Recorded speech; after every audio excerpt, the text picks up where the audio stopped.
बिस्मिल्लाहिर्रहमानिर्रहीम।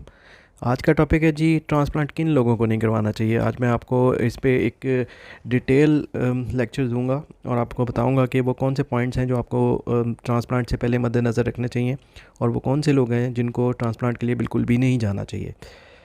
हमारे नौजवानों का ये आम मसला हो चुका है, बल्कि नौजवानों के साथ इसमें मिडल एज और ओल्ड एज के लोग भी शामिल हैं। बहुत सारी दवाइयाँ खाने, तेल लगाने और टोटके करने के बाद आखिरकार वो ये लोग अपने आप को ट्रांसप्लांट के लिए रेडी कर ही लेते हैं, क्योंकि उनको और कोई ऑप्शन नज़र नहीं आ रहा होता, और जो कि आखिरी ऑप्शन होता है इनके लिए, और वो इसको अवेल करना चाहते हैं। लेकिन सबसे बड़ा जो इशू आ रहा है पिछले कुछ अरसे से मैं देख रहा हूँ अपनी प्रैक्टिस के दौरान, कि बहुत सारे ऐसे लोग रिपोर्ट हो रहे हैं जिनमें ट्रांसप्लांट की कॉम्प्लिकेशंस जो हैं वो दिन ब दिन बढ़ती जा रही हैं। जो लोग ट्रांसप्लांट के लिए अपना जहन बना चुके हैं वो कागज़ पेंसिल लेके इन सारी चीज़ों को, जो मैं अब आपको स्लाइड्स दिखाने लगा हूँ और साथ साथ समझाने लगा हूँ, इसको नोट डाउन कर लीजिए। इसमें से अगर कोई टर्म समझ ना आए तो उसको यहाँ से कॉपी कर लें, लिख लें और उसको गूगल कर लें और उसकी पिक्चर्स आप देख सकते हैं।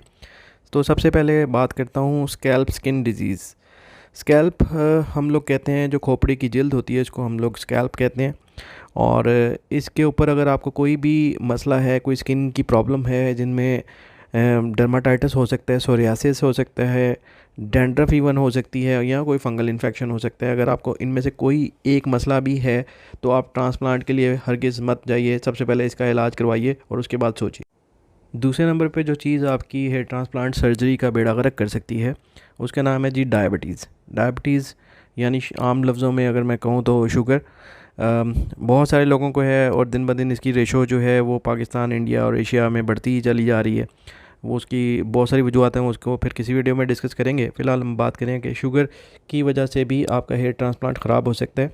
अगर आपकी शुगर कंट्रोल नहीं रहती और आपका माजी में कोई ऐसी हिस्ट्री है कि आपके जो ज़ख़म हो जाते हैं जिस्म पे, वो देर से भरते हैं और जल्दी नहीं भरते, और ऐसा आपके साथ माजी में हो चुका है, और उसके अलावा अगर आपको अपने सर की जल्द के ऊपर ख़ारिश रहती है शुगर बड़े होने के साथ, अगर आपकी शुगर भी बड़ी रहती है और सर में ख़ारिश भी रहती है, और स्पेशली अगर आपको टाइप 1 डायबिटीज़ है, और टाइप 2 में भी ख़राबी हो सकती है, लेकिन टाइप 1 वालों को मैं बिल्कुल रेकमेंड नहीं करूँगा कि वो ट्रांसप्लांट के लिए जाएँ।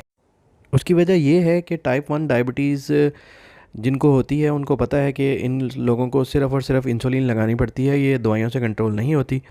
और मैंने अपनी प्रैक्टिस में बहुत ही कम 0.5% के करीब जो है वो लोग ऐसे देखे होंगे जो इंसुलिन घर पे ख़ुद लगाते हैं और उनकी शुगर कंट्रोल रहे। क्योंकि इंसुलिन लगाना वैसे तो एक सिंपल मेथड है लेकिन डॉक्टर्स के लिए, लेकिन पेशेंट्स को ये शायद कॉम्प्लिकेटेड लगता है, और ज़्यादातर जो लोग इंसुलिन लगाते हैं इनकी शुगर अनकंट्रोल्ड ही रहती है।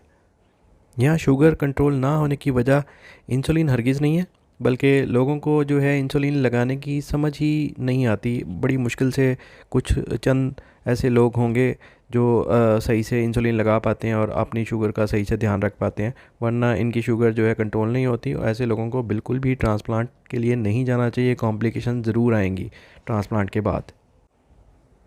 शुगर के बाद वो लोग जिनको दिल की कोई बीमारी है, वो दिल के मरीज़ हैं और पहले से उनको पता है कि इनको हार्ट का मसला चल रहा है, वो ब्लड प्रेशर की कोई दवाई खाते हैं लेकिन फिर भी उनका बीपी कंट्रोल नहीं रहता, और जिन लोगों को हार्ट फेलियर है, दिल बड़ा हुआ जैसे आम लफ्ज़ों में आप कह सकते हैं, या जिनकी नालियाँ तंग हो रही हैं कोलेस्ट्रॉल या और दूसरी चिकनाइयों की वजह से, या जिनको कभी फालिज का कोई ख़तरा रहा है, या उनको फालिज का अटैक हो चुका है, या लकवे का अटैक हो चुका है, ऐसे लोग जो है वो भी हेयर ट्रांसप्लांट के लिए हरगिज़ मत जाएं, वरना कॉम्प्लिकेशंस लाजमी आएंगी।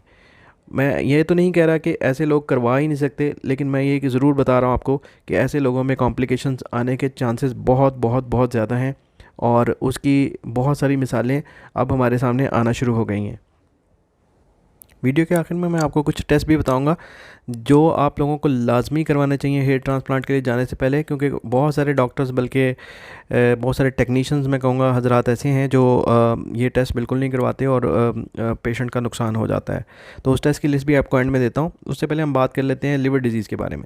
लिवर डिजीज़ हेपेटाइटिस बी और सी जिन लोगों को है, या जिनका लिवर ख़राब हो रहा है जिसको लिवर सिरोसिस कहते हैं, या आपको कोई क्लॉटिंग डिसऑर्डर है, मतलब आपका अगर खून बहना शुरू होता है तो वो रुकता ही नहीं है, या आपके जिगर पे चर्बी की तह जम चुकी है और वो अल्ट्रासाउंड में वाज़िया नज़र आ रही है, जिसकी वजह से आपके जिगर के एंजाइम्स और उसके टेस्ट भी ख़राब आ रहे हैं, तो आप लोगों को भी ट्रांसप्लांट के लिए हरगिज़ नहीं जाना चाहिए। अच्छा, ये एक बहुत ही इन्फॉर्मेशनल चीज़ है और ये आपको ज़्यादातर वीडियोस में इसके बारे में कोई इन्फॉर्मेशन नहीं मिलेगी कि आपकी बॉडी टाइप कैसी है। ये मैं आपको एक जनरल सा एक टोटका समझ ले बता देता हूँ कि अगर अपनी बॉडी टाइप को चेक कीजिए और आपको पता चल जाएगा कि आप में कॉम्प्लिकेशंस आने के चांसेस हैं या कम हैं। तो सबसे पहले जो हम बात कर लेते हैं सेंट्रली ओबीस, ये वो लोग होते हैं जो सिर्फ़ और सिर्फ पेट से इनकी जो है वो चर्बी झलक रही होती है, पता चलता है कि इनका पेट बाहर है, लेकिन बाकी टांगें, बाजू और ऊपर का जो बॉडी पार्ट है वो तकरीबन नॉर्मल लगता है, सिर्फ इनके पेट बाहर होते हैं। ऐसे लोगों को जो है वो हेयर ट्रांसप्लांट की कॉम्प्लिकेशन आने के चांसेस ज़्यादा होंगे, क्योंकि नॉर्मली ये लोग इंसुलिन रेजिस्टेंट होते हैं। दूसरी जो टाइप है, ये जर्नली ओबीज पीपल हैं, ये पूरे के पूरे मोटे होते हैं, हाथ पैर बाजू पेट से और टांगों से हर जगह से ये मोटे होते हैं। इनमें कॉम्प्लिकेशन आने के चांसेस सेंट्रली ओबीज जो पीपल हैं उनसे कम होते हैं। मतलब आप ये समझ लीजिए कि जो सिर्फ बंदा पेट से मोटा है उसमें कॉम्प्लिकेशन आने के चांसेस ज़्यादा हैं बजाय इसके जो कि टोटल ओवरऑल मोटा है। और तीसरे नंबर पे हैं वो नॉर्मल लोग, जो बिल्कुल एक नॉर्मल बॉडी टाइप है, जो जिसका पेट नहीं निकला हुआ और बिल्कुल वो नॉर्मल दिख रहा है। ऐसे लोगों में कॉम्प्लिकेशन आने के चांसेस बहुत कम हैं। लेकिन बाकी जो मैंने चीज़ों का यहाँ पे जिक्र किया है, उनको मद्देनज़र रखना बहुत ज़्यादा ज़रूरी है। और आखिर में जो टेस्ट आपको बताऊंगा वो होने भी बहुत ज़रूरी हैं अगर आप नॉर्मल बॉडी के साथ भी हैं तो।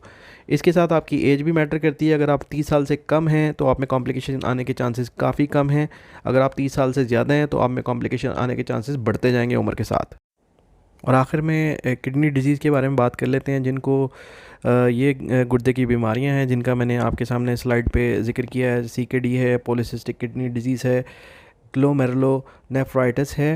अल्लाह ना करे ये बीमारियां आप में से किसी को हों, लेकिन जिन लोगों को है वो जानते हैं कि ये जानलेवा बीमारियां हैं और इनमें बहुत ही आपको बहुत ज़्यादा मेडिसिन का इस्तेमाल करना पड़ता है।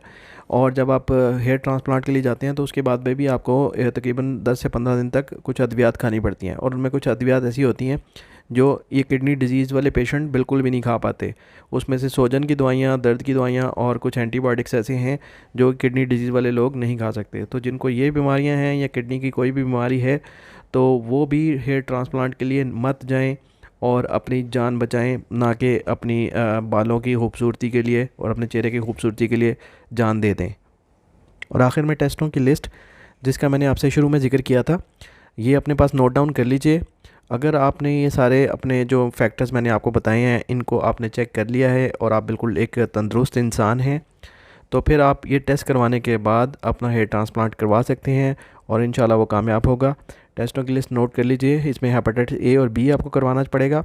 दूसरे नंबर पे है सीबीसी, कंप्लीट ब्लड काउंट, और उसके बाद एक टेस्ट है सीआरपी, और ये आपको बताएगा कि आपकी बॉडी में इस वक्त कहीं पे कोई इन्फ्लेमेशन तो नहीं है। अगर इसमें कोई चेंज आए तो आपको पहले वो अपनी इन्फ्लेमेशन ख़त्म करवानी पड़ेगी, अपने आप को बेहतर करना पड़ेगा, फिर आपको हेयर ट्रांसप्लांट के लिए जाना है।